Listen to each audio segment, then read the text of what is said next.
Y para hablar de todo esto, me acompaña hoy aquí en el foro de Nueva Cuenta el periodista de investigación Antonio Nieto. Toño, ¿cómo estás? Buenos días. Adela, pues ni tan buenos, pero pues buenos. Sí, ni tan buenos. Oye, Toño, sin este ánimo de caer en especulaciones, la verdad es que es muy pronto, pero pues tú conoces muy bien, ¿no? Cómo operan muchos grupos en la Ciudad de México.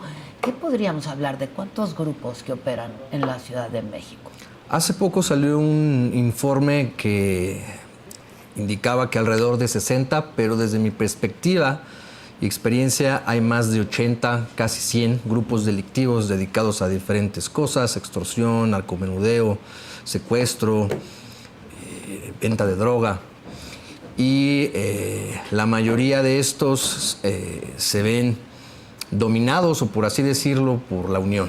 O sea, la mayoría, en mayor o menor medida, están bajo este yugo violento que tiene la Unión desde el 2009, pues ya 16 años.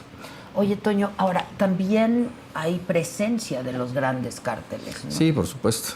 Cártel Jalisco Nueva Generación, Cártel del Noreste, Cártel del Golfo, Cártel de Sinaloa en sus dos facciones. Sí, todos los cárteles tienen presencia en la Ciudad de México, y también los cárteles internacionales o las organizaciones internacionales. Las tríadas de China, la mafia rusa, la mafia coreana, pandillas de Centroamérica, pandillas de Estados Unidos. En general, también tiene por lo menos 2 décadas que esta presencia de estas pandillas se ve reflejado en actos delictivos que han sucedido en la Ciudad de México. Oye, Toño, y por cómo se han presentado los hechos, ¿no? Y se nos ha dicho cómo se fueron dando, porque prácticamente pasó en vivo, ¿no? A plena luz del día, 7 de la mañana, iba a empezar la mañanera, el secretario de Seguridad estaba en la mañanera, en fin.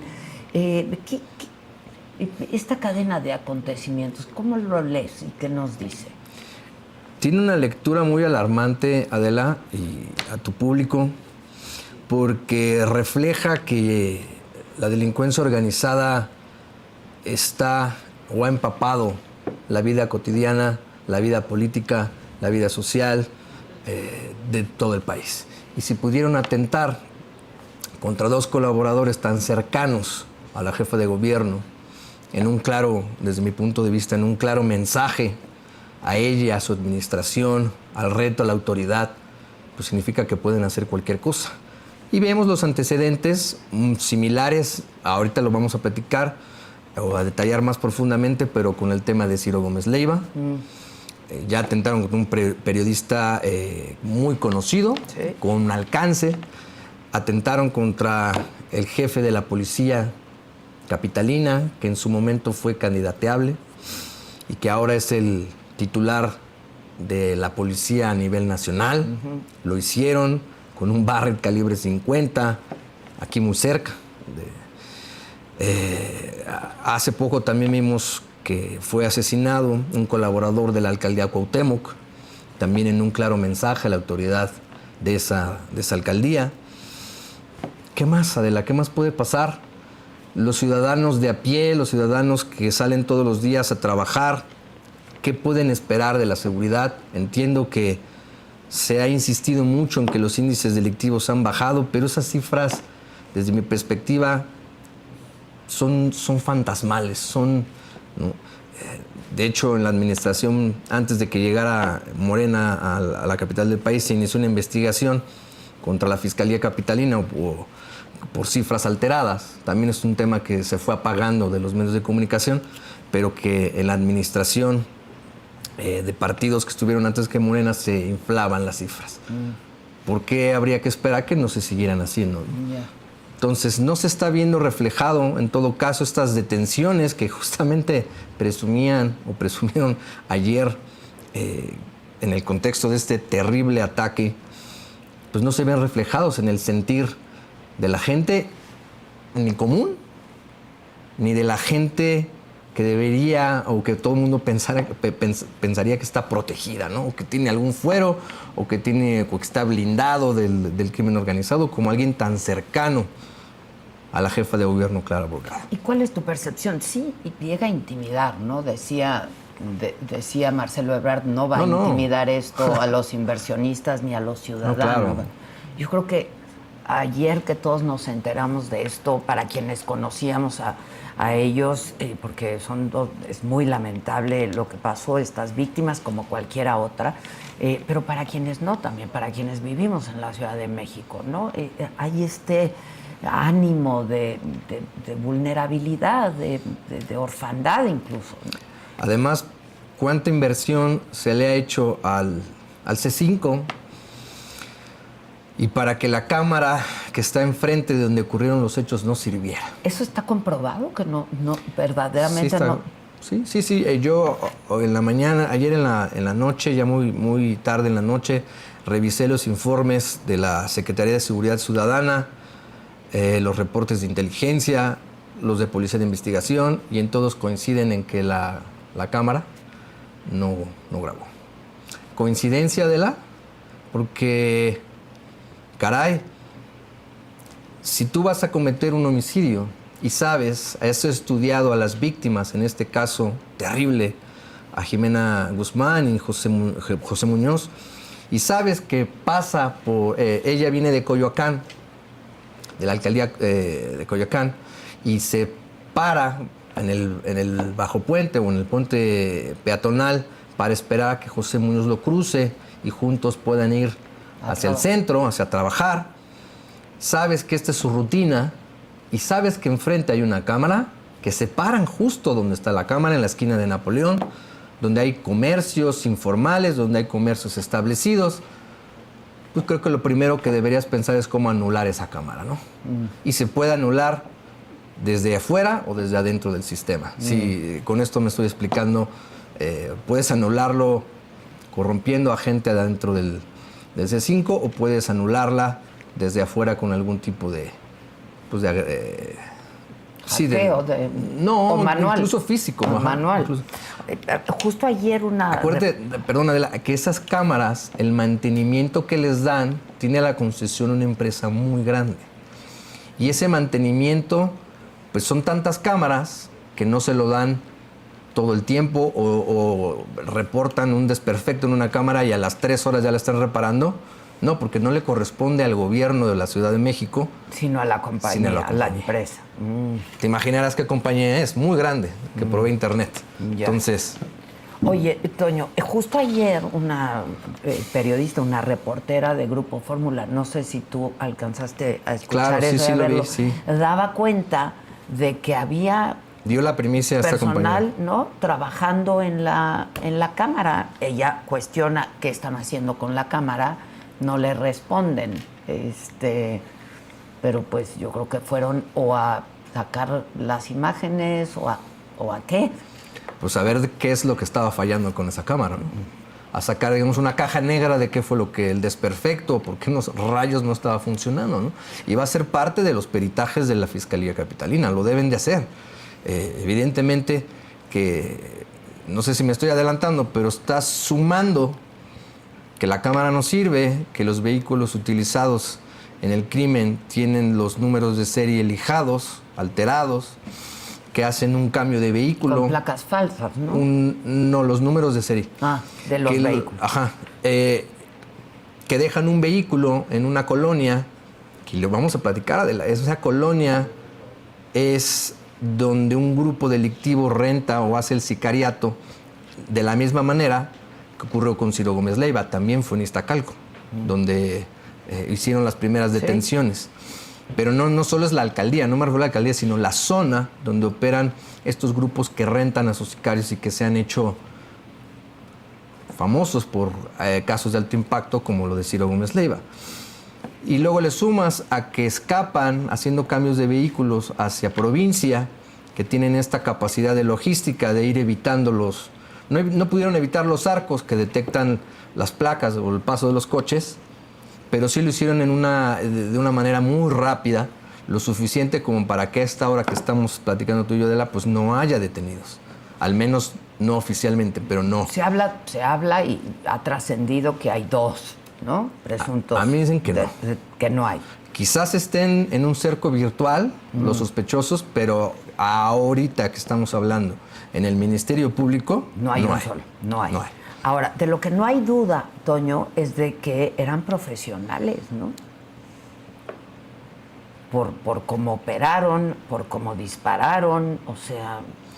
Bueno, Adela, pero también lo terrible aquí, y que le quiero expresar a tu público, es que ya no se necesita pagar $1 millón a un grupo de sicarios de Nobolato, de estas tierras en Sinaloa, donde se supone que son los mejores sicarios del país, o a una organización internacional para que tú digas, oye, le dispararon de cerca y agruparon los tiros. Agrupar es que estén todos muy pegaditos los tiros. Como lo vimos ayer. Pues, tampoco, se necesita, no ocupas un grupo especial de reacción e intervención. Ya este tipo de, lamentablemente hay muchos grupos que pudieran tener esta logística. Antes pensábamos, no, pues seguramente solo fue un cártel.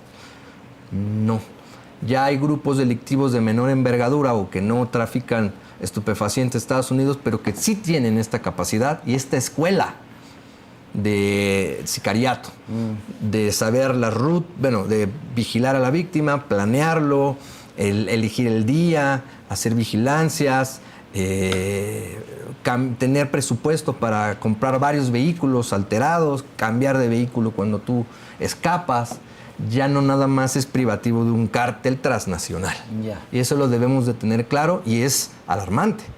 Muy alarmante, muy peligroso. Sí, porque luego pensamos, no, seguramente fue el mismo que atentó contra Harfuch. No necesariamente. Ni siquiera porque pues lo hicieron bien planeado, porque fue rápido, porque pues con muy buena puntería, ¿no? Ni siquiera por ello pensarías que se trata ya no es privativo. Ahora creo sí que fue una son organización. Profesionales, pero no a fuerzas un cartel transnacional. Sofisticado. Ya estos grupos que yo me refiero, que hacen que se dedican al sicariato, que hemos detectado, Adela, como en la última década para acá, siempre ha habido mercenarios. Siempre. Pero que hemos detectado en casos muy específicos. Muy ejemplares. Y que al parecer no hay detenidos, o que detienen solo a 2 o 3 y nunca realmente se sabe quién los financió, o al menos no se hace público, ¿no? No hay unas condenas ejemplares, digamos, de estos grupos, o la desmantelación de un grupo dedicado solo a ser mercenarios no ha pasado.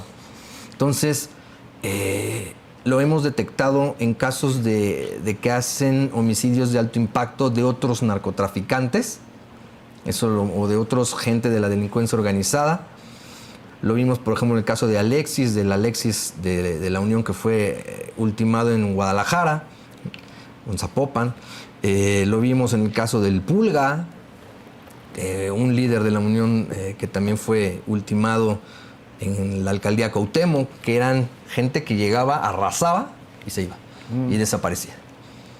Entonces, esto lo hemos visto en el caso de Ciro, pues también nunca ha quedado claro si fue un cártel transnacional o si fue a un trabajo interno de algún político que pagó a mercenarios, que también se llegó a decir.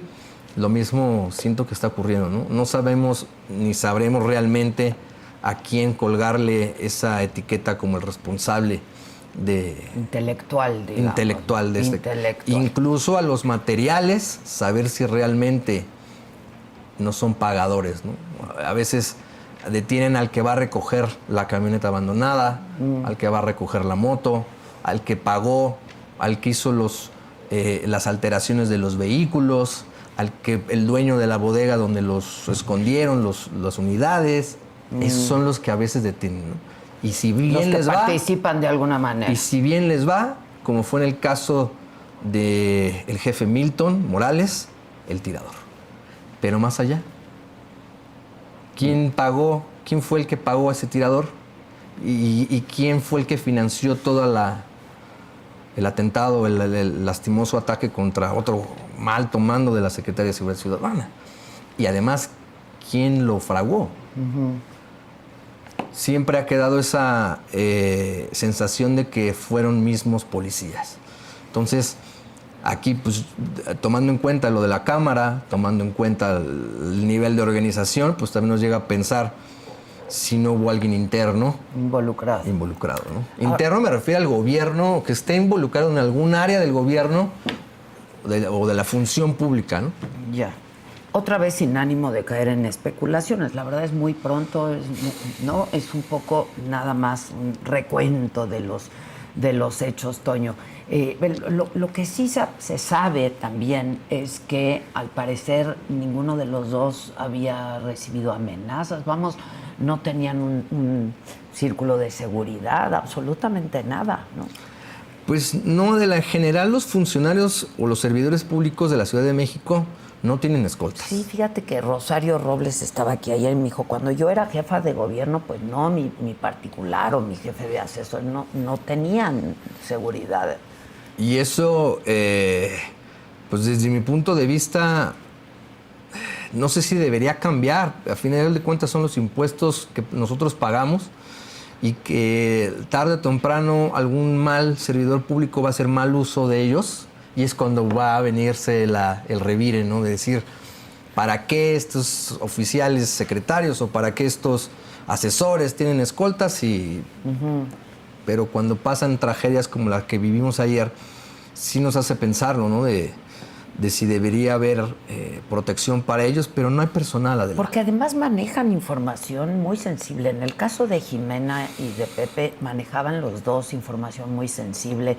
Los dos participaban de las reuniones de seguridad cada mañana. En fin, ¿no? Y gente muy cercana, la jefa de gobierno. Vamos, todas las víctimas son lamentables, pero cuando estamos hablando de servidores públicos que manejan este tipo de información tan sensible, pues se hace más importante quizá que tengan seguridad, ¿no? Es difícil, Adela, porque no hay personal. En la Secretaría de Seguridad y Protección Ciudadana Federal no hay personal en el área de escoltas como para cubrir periodistas, defensores de derechos humanos, funcionarios públicos, no lo hay.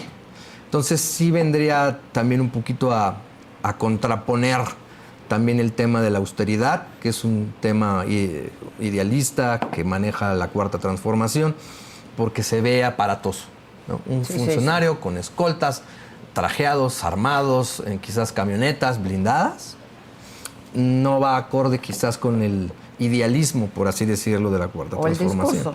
Pero también, Adela, estas personas, Jimena Guzmán, yo no tuve el honor o el privilegio de conocer a ambos, o la suerte, pero tampoco es que ellos tuvieran un acercamiento personal y directo, por ejemplo, con gente de la delincuencia organizada.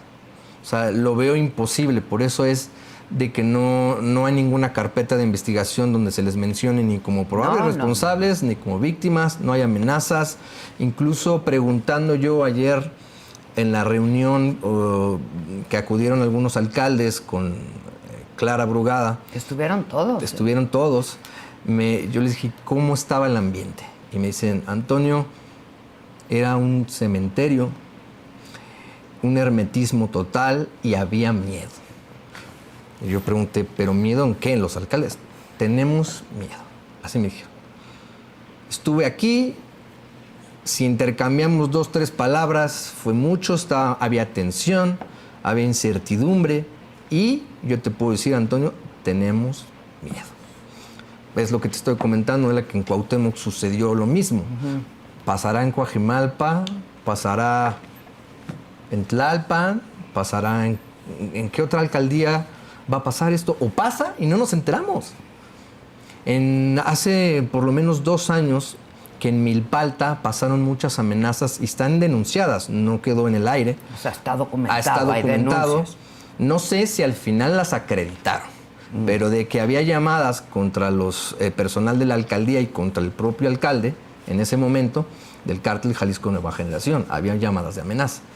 En su tiempo había del cártel de Tláhuac, en Tláhuac.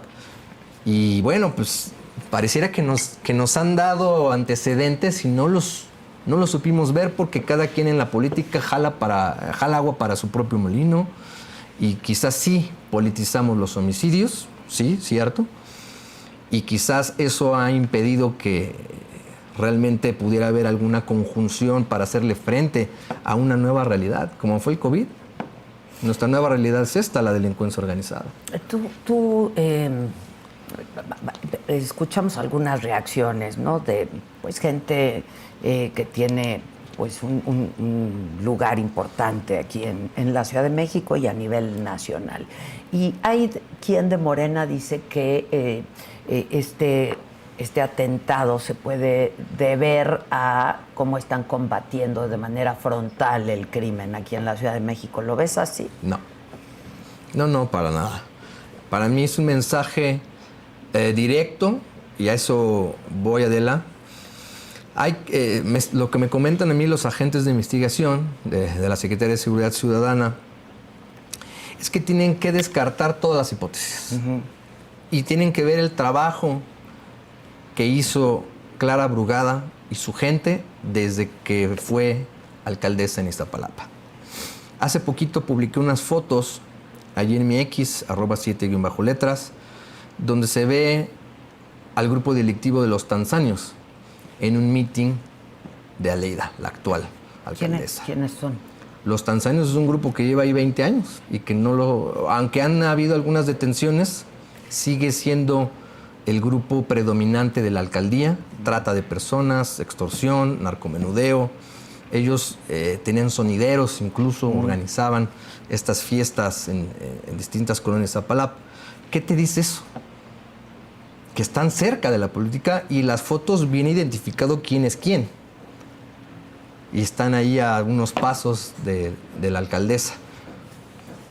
¿Qué te dice eso? Entonces tienen que investigar, evidentemente tienen que hacer un análisis. ¿Desde cuando? Desde cuando ella, sí, este tipo de grupos muy locales tenían alguna animadversión contra ella, o había algún tipo de amenaza que no fue denunciada. También hace poco, el 5 de mayo, detuvieron a la hija de la Madame y a su esposo, el Chayán. La Madame es una mujer que ha mantenido el control de ciertas colonias de Iztapalapa para la venta de droga desde hace décadas, 30 años. Detienen a su hija y detienen a su esposo. Este señor Chayán, yo en 2020 publiqué unos audios donde hablaba con mandos de la Secretaría de Seguridad Ciudadana como si estuvieran totalmente infiltrados, como si estuvieran totalmente apagados. Muy familiarizados. Y los acaban de detener. Hubo muchos cateos contra la Madame, cosa que no había pasado en muchos años. En muchos, te estoy hablando de 10, en los que la Madame no sonaba para nada. Y de pronto, la Madame por aquí, la Madame por... Entonces, se debe de hacer ese análisis. Quizá en ese contexto sí podríamos pensar, bueno, estas detenciones influyeron en este ataque. ¿Será que estos grupos sí tienen esta capacidad logística y operativa y de fuego para llevar a cabo un atentado tan prominente o no? Bueno, lo tienen que descartar. Y suena un tercer nombre de la banda de los Chiquis, que también ha sonado y que también se menciona que a ellos se les prometió, no dicen si la alcaldesa, en ese momento Clara Brugada, o si alguien más. Porque ya ves que siempre hay un tercero, un cuarto, que dice yo soy representante de la jefa de gobierno, de la presidenta, y en realidad no es cierto. Y les prometieron algo y ellos sí tenían quizá una afrenta directa con quienes fueron funcionarios de la alcaldía de Iztapalapa. Son cosas que me comentan que se deben de investigar, no es porque no estoy yo especulando. No estamos especulando, no hay elucubración, simplemente es información periodística que tú traes y se tiene que hacer. Así como también se tiene que ver si hay un cártel implicado, como lo fue con Omar, donde al final de cuentas él solo a los minutos que ocurrió el atentado, él dijo, fueron ellos. Sí, sí. Y nos ahorró quizás mucha saliva, nos ahorró mucha tinta, pero porque era más que obvio, ¿no? Ya él tenía un antecedente, ya él tenía cosas que habían sucedido con él.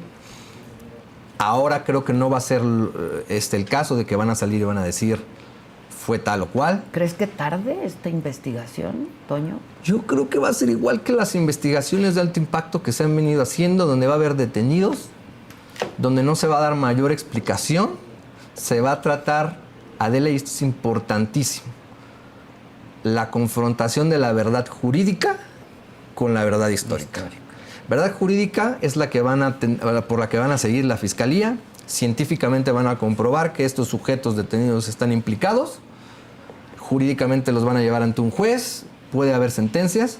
Pero la verdad histórica que a la ciudadanía le alarma, es decir, ¿por qué? ¿Quién fue? ¿Fue alguien de la oposición? ¿Fue alguien interno de Morena? ¿Quién lo planeó? ¿O fue simplemente la delincuencia organizada? Y la delincuencia organizada lo hizo utilizando a alguien interno de las propias corporaciones policíacas. Se ha dado el caso, se ha dado muchísimo. Bueno, Adela, han secuestrado gente en las patrullas. Y eso no lo digo yo, está documentado, pasó en 2013 con el caso del Living, 2 muchachos sacados de un antro ahí en Bucareli, en una patrulla de la Policía de Investigación. Y terminaron asesinados los chavos. Fíjate, y justo cuando decíamos, ¿no? Los lamentables también hechos de Guanajuato, estos niños asesinados, ¿no? Estos jóvenes asesinados el fin de semana.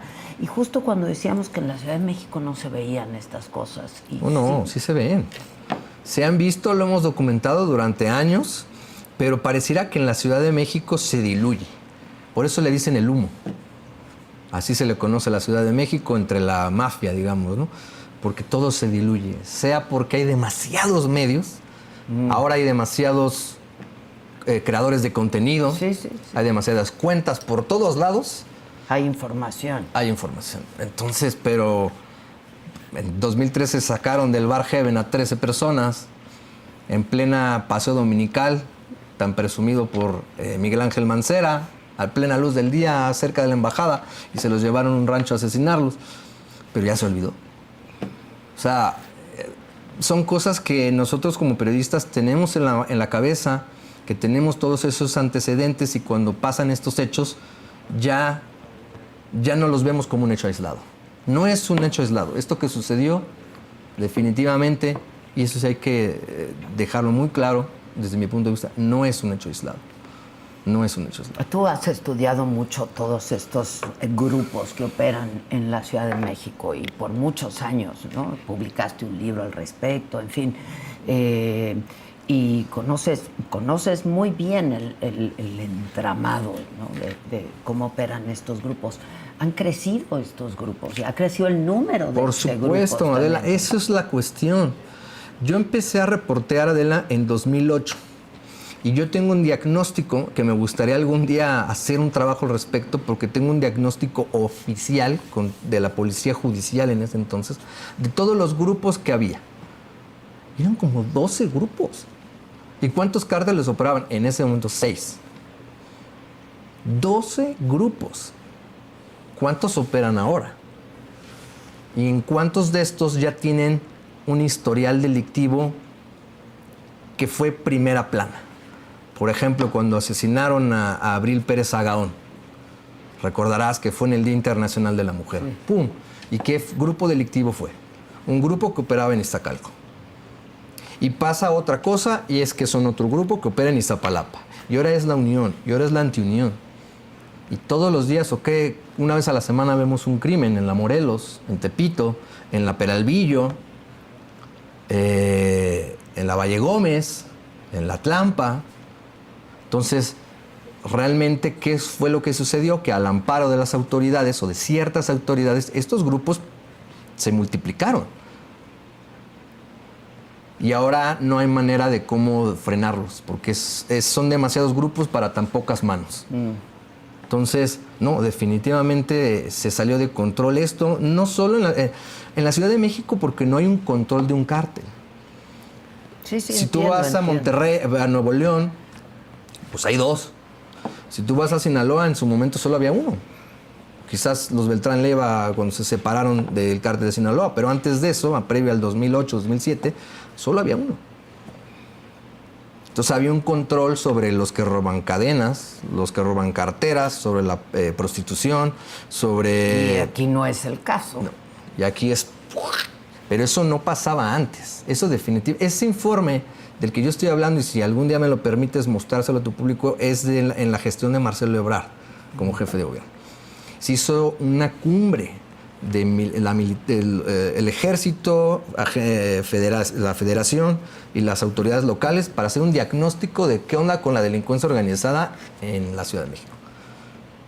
Y cómo está comparado con lo que pasa hoy. Caray.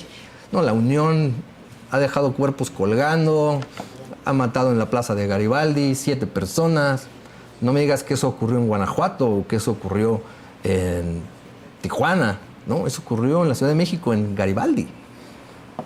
Entonces, pues el diagnóstico que no solo yo hago, sino más colegas, especialistas, y que la ciudadanía se está dando cuenta es que realmente dejaron crecer estos grupos. No son del alcance de los grandes cárteles, entiendo, pero lastiman a la ciudadanía, lastiman al que van y le piden 2,000 pesos semanales, y si no le queman su negocio, como ha ocurrido en Álvaro Obregón, en Tláhuac. Y lastiman a la gente cuando dices, oye, caray, yo estoy en el metro Xola, dispuesto a caminar, a cruzar para tomar el metro, y ocurre esto, y la cámara no sirve. Definitivamente es algo que nos hace pensar. Y adquirieron más cámaras ahora en la nueva administración. Sí, pero hay que ver porque hace por lo menos 2 años, el software del C2, o hace 2 o 3 años, el software de C2 ya no daba para la capacidad o para tantas cámaras, para la velocidad del internet, para toda la operación del C2 no daba. Necesitaban renovar tanto el servicio de internet como el servicio, la velocidad, como los software. Entonces se propuso, y esto también te lo digo primicia para ti, se propuso en esos entonces y se mandó a un funcionario a Corea a traer un software, a traer un paquete, una propuesta de cómo hacer que incluso las cámaras del C2 ya tuvieran reconocimiento facial. Imagínate, Adela. ¿Y qué crees? Desde entonces. ¿Qué crees que pasó? Muy, muy bonito, sale muy barato, pero nosotros tenemos un contrato con una empresa y se va a respetar. Ahora, la autoridad no ha dicho si verdaderamente no servía la cámara, si estaba descompuesta. No han dado información al respecto. Los informes que yo tengo que son oficiales, que quizás no los van a decir así, pero ya son... No grabo nada. Ya. Eso sí. Y ahora tengo entendido que por lo menos en 2 entidades, en el Estado de México y en Querétaro, está el cerco virtual para agarrar pues, alguno de estos sospechosos. Ya. ¿Tienes alguna otra información periodística al respecto de pues lo que ocurrió? Pues hasta el momento ayer? Lo más nuevo es esto que se siguió a través de todas las cámaras, tanto particulares como de los arcos. Privadas, sí. Hasta el estado de Querétaro. Habrá que ver si, insisto mucho, no agarran nada más al que hizo las alteraciones a los vehículos, al de la bodega o al que ponen de pagador. Tú sal y ve el vehículo, ábrelo y ya con eso lo agarran. Y ojalá no sea el caso, ojalá sí nos digan cuál fue el móvil, ojalá nos digan quién participó directa e indirectamente en este crimen, claro. Porque quizás junto con los antecedentes que pusimos de Ciro, de Omar García Harfuch y del jefe Milton Morales, es el crimen más doloso y importante que ha ocurrido en la última década. Sin duda, sin duda. ¿Dónde podemos verte, seguirte, mi querido Gracias, Toño? Adela. Me pueden seguir en mi canal de YouTube, @infiltradooficial. Subo entrevistas, subo contenido, videocolumnas, de este tipo de cosas, hasta de lucha libre. Y en mi X, @7_letras. Te agradezco mucho, Toño. A ti, Adela. Muchas gracias. Gracias. Gracias, de verdad, gracias. Vamos con Débora Suárez.